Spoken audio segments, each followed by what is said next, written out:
egy kemény, karakán, nem egy liter karat és borért megvásárolható emberre van szükségünk. Ő Balogh Gyula, hajléktalan, aki rendszerint az aluljáróban áll és terjeszti a fedél nélkült. Most azonban újabb lehetőségek nyíltak előtte.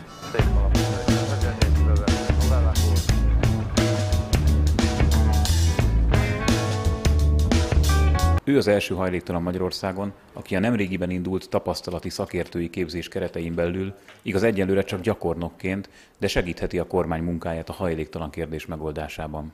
Ott van rá egy projekt, amiben részt vettünk, ez pedig a hajléktalanság rövid és középtávú megoldásának kidolgozása. Európa számos országában már bevett gyakorlat, hogy olyan emberek segítik a döntéshozókat, akik saját bőrükön tapasztalták meg egy probléma miben létét. Tehát most a harmadik emeleten vagyunk a Nemzeti Erőforrás Minisztériumban, itt van nekem a tereptanárom, Gici Gellért, akivel hetente minimum kétszer szoktam találkozni. Jó napot kívánok, Gellért! Jó napot! Köszönöm. Örülök. És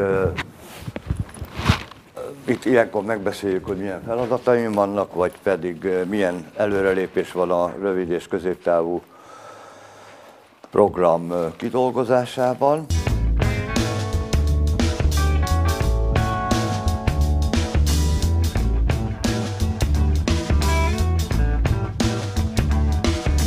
Próbál azokon segíteni, hogy ugye ebben a sorsban vannak, sorstársainak tekintés, és szerintem több ilyen kérne belőle, úgyhogy klónoznám. Viszlátás. Találkozunk. Köszönöm szépen. Aztán ügyesen Kecskeméten. Jó, megpróbálunk.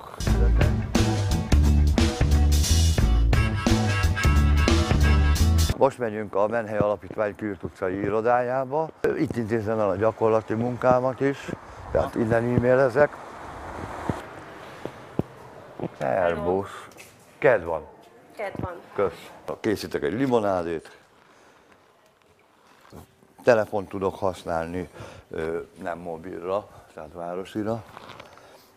És számítógépet általában úgy van, hogy amelyik üres, de hát legtöbbször ennél szoktam lenni. Az az újdonság, miszerint egyáltalán egy érintettet bevontak, ez szerintem a 90-es váltás óta ilyenről még nem igen lehetett hallani. Én azt gondolom, hogyha Gyula úgy áll a dolgokhoz, hogy végigjárja az összes hajléktalan szállót, ez legyen belekalkulálva a FAPad, ez legyen belekalkulálva az embereket megkérdezze, támogassa, segítse. Tehát ez már egy nagy előrelépés.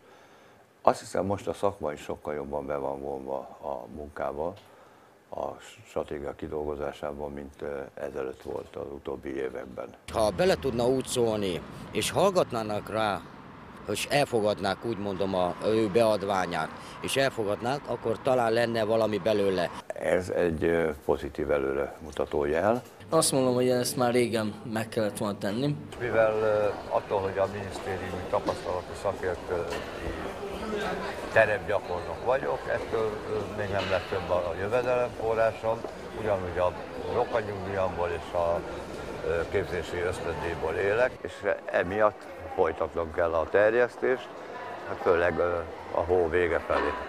Nekem ez egy társadalmi kapcsolat, tehát én azt nem hagynám abba. Sajnos a kormány részéről senki sem tudtunk megszólaltatni, mert a bürokrácia akadályain hetek alatt nem tudtunk átvergődni. Nyilatkozni ugyanis senkinek sem szabad, csak a megfelelő engedélyek birtokában. Ám hogy ezeket honnan lehet megszerezni, ebben a viszonylag friss apparátusban erre még nem találtak megoldást a hivatalnokok. Így mindössze csak annyit tehetünk, hogy kíváncsian várjuk, milyen eredménnyel tudja alkalmazni egy tapasztalati szakértő munkáját a kormány.